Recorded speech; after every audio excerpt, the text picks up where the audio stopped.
1689 सालच्या ऑक्टोबर महिन्याचा तो शेवटचा आठवडा. भल्या पहाटेची ब्रह्ममुहूर्ताची वेळ होती. थंडीने सर्वत्र पांघरून घातलेलं होतं. कोल्हापूरला लागूनच मुघलांच्या 25,000 सैन्याचा तळ अजून सुस्त पडलेला होता. कोल्हापूरचा मुघल सुभेदार मुकबर खान देखील अगदी बिनधोक घोरत पडला होता. अशातच एक जासूस हुजूर हुजूर करत ओरडत आला. तो आवाज ऐकून मुकबर खान असा उठला जसा तो झोपलाच नव्हता. त्यानं त्या गुप्तहेराला आवाज दिला तसा तो गुप्तहेर घामाघूम झालेला आतमध्ये आला. त्यानं घाबऱ्या गुबऱ्या आवाजात सांगितलं, हुजूर हुजूर व मराठे व संताजी हम पर हमला करने के लिए आ रहा है. संताजीचं नाव ऐकलं आणि त्या मुकबर खानाच्या पोटात जणू गोळाच आला. त्यानं त्या हिराला सांगितलं, जा आणि सर्व सरदारांना इथे बोलावून आण लगेच. सर्व मुघल छावणीत आता एकच गडबड उडाली होती. सर्व सरदार झाडून तिथे लगेच जमा झाले. सर्व फौज तयार झाली. संताजी येत आहे हे ऐकूनच सर्वांच्या तोंडचं पाणी पळालं होतं. मुघल सैन्यानं लढाईची तयारी सुरू केली. डोळे चोळीतच ते आपले हत्यार शोधू लागले. अगदी थोड्याच वेळात मुकबर खानाभोवती सर्व सरदार जमा झाले. संताजीचं नाव ऐकून सर्व मुघल सरदारांचे पाय लटालट कापत होते. कारण संताजी म्हणजे त्यांच्यासाठी प्रत्यक्ष सैतानच, मुघलांचा कर्दनकाळच. त्याच्यासमोर जाऊन स्वतःचाच नाश करून घ्यायचा असं त्यांना वाटत होतं. मुकबर खानाला हेराला पुन्हा विचारलं, संताजी कितनी फौज लेकर आया है. तेव्हा त्या हेरानं सांगितलं, जास्त नाही, जास्तीत जास्त 1,500-2 हजाराची फौज असेल. तेव्हा मुकबर खान थोडा मनातून स्थिरावला. त्यानं आपल्या सैन्याला सांगितलं, घोडेस्वार घेऊन मी स्वतः पुढे असेल. बाकीची फौज आमच्या इशाऱ्याची वाट पाहत इथेच थांबेल. जब मैं इशारा करूंगा तभी आना है. संताजी बड़ा मक्कार है, वो कोई भी चालबाजी कर सकता है, लेकिन आज हमें उसे जिंदा नहीं छोड़ना है. त्याचे हे बोलणं ऐकून बाकीच्या मुघल सरदारांनी आपल्या माना तर डोलावल्या, पण मनातल्या मनात ते विचार करीत होते, जो संताजी फक्त 2 हजाराचं सैन्य औरंगजेबाच्या छावणीवरती घेऊन जाऊ शकतो आणि त्या छावणीचा सोन्याचा कलश कापून नेऊ शकतो, नशीब औरंग्याचं, बलत्तर म्हणून तो वाचला. नाहीतर त्याला तर त्या संताजीनं आपल्या तलवारींचा आडवा केला असता.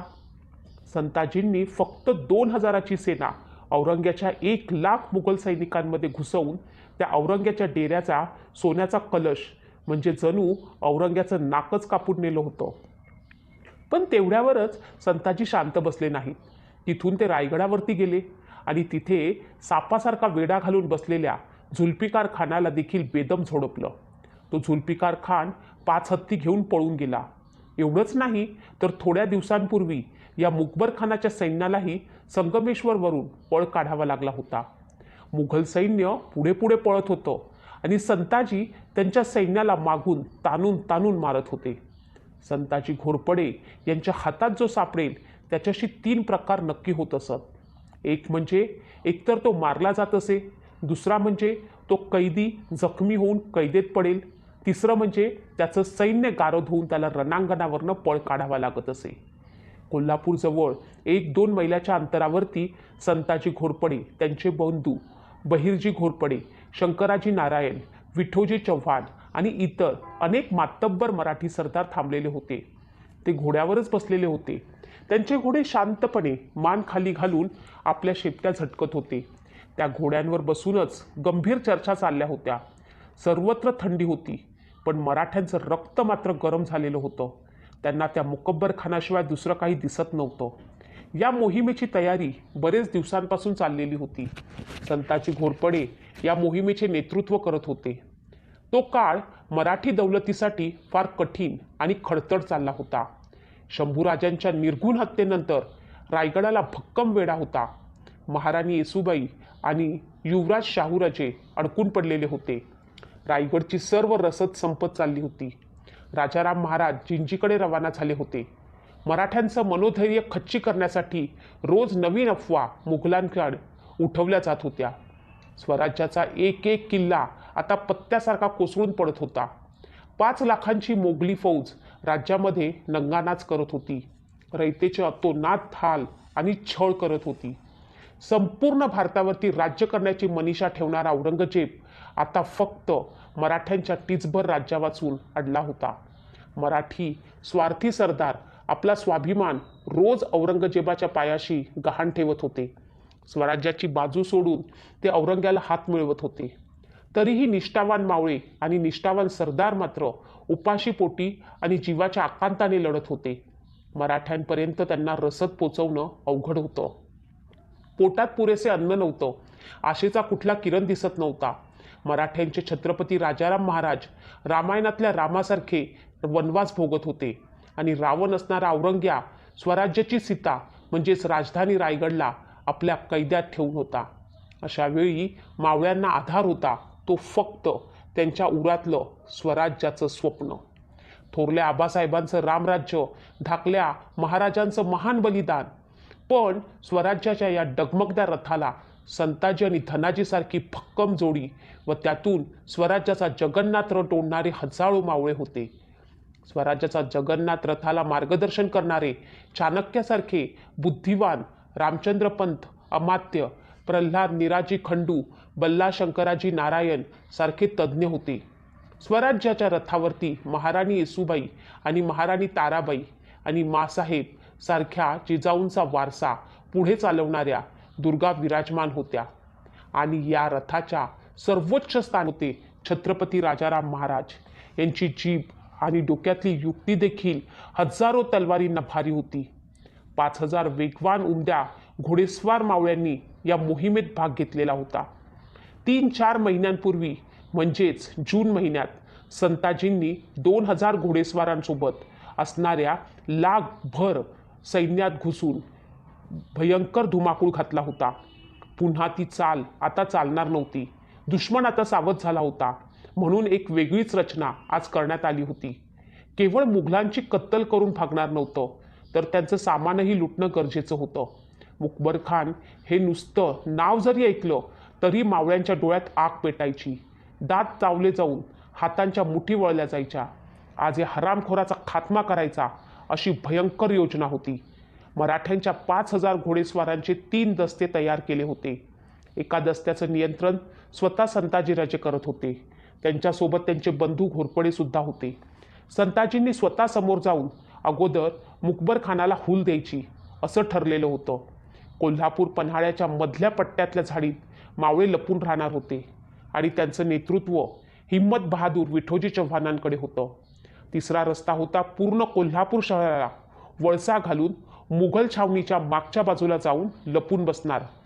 हा योजनेचाच एक भाग होता. 3 दिशांना 3 जण मिळाले. कोल्हापूरकडच्या हळूहळू चालू लागले. संताजीच्या जाळ्यात फसलेला मुकबर खान आपल्या छावणीच्या बाहेर आपल्या घोडेस्वारांसोबत स्वार होऊन बसला होता. अजून दिवस उजाडलेला नव्हता. तरुण दिसणाऱ्या संताजींच्या फौजेच्या हातातल्या जळत्या मशाली पाहून हसला आणि त्यानं तोफखाना थांबण्याचा इशारा दिला.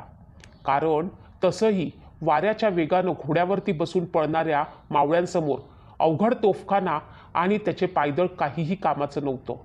मुकबर खानानं आपल्या सैन्याला सावधानतेचा इशारा दिला. संताजींची फौज बाणाच्या टप्प्यात येताच मुकबर खान ओरडला, आगे बढो, हमला. लगेच 5000 घोडेस्वार संताजींवरती चाल करून गेले. हर हर महादेव चा नारा देत संताजी चालून आले. इशारा मिळताच सर्व मराठ्यांची फौज मागे वळून पळू लागली. ज्या संताजीच्या नावानं पूर्ण मोगली फौज तसेच औरंगजेबही घाबरतो, तो संताजीच आपल्याला घाबरून पळतोय हे पाहिल्यावरती त्या मुकबर खानाला तर चेवच आला आणि तो आपल्या फौजेसोबत संताजीच्या फौजेच्या मागे पळू लागला. कोल्हापूर पन्हाळ्याच्या रस्त्यावरती दाट झाडीच्या आत मुकबर खानाला हूल देऊन संताजींनी आणलं. आता दिवस उजाडू लागला होता. ठरलेल्या ठिकाणावरती आल्यावरती संताजी पुन्हा मागे वळले आणि मराठी मावळेही करकन मागे वळले. संताजी गालात हसले आणि त्यांच्या पिळदार मिशा हलल्या. मराठी घोडेस्वार सरदारांनी एकमेकांकडे पाहिलं. सर्व एकमेकांकडे पाहून हसू लागले. अचानक मागे वळून पळणारी ही फौज थांबून पुन्हा वळून आता हसू का लागली? हे मोठ्या आत्मविश्वासानं लढाईला निघालेला मुकबर खान आता हे जाणून गेला होता की आपण यांच्या गनिमी काव्यामध्ये पुरते फसले गेलो आहोत. त्यानं काही हालचाल करण्याच्या आतच झाडांच्या चारी बाजूंनी मुघलांच्या सैन्यावरती सपासप हल्ला होऊ लागला. भाले अचूक येऊ लागले आणि मुघलांचे वेध घेऊ लागले. पहिल्याच टप्प्यात 50 मुघल सैनिक धारातीर्थी होऊन जमिनीवर पडले. मुघल सैनिक आता पूर्णपणे गोंधळून गेलेले होते.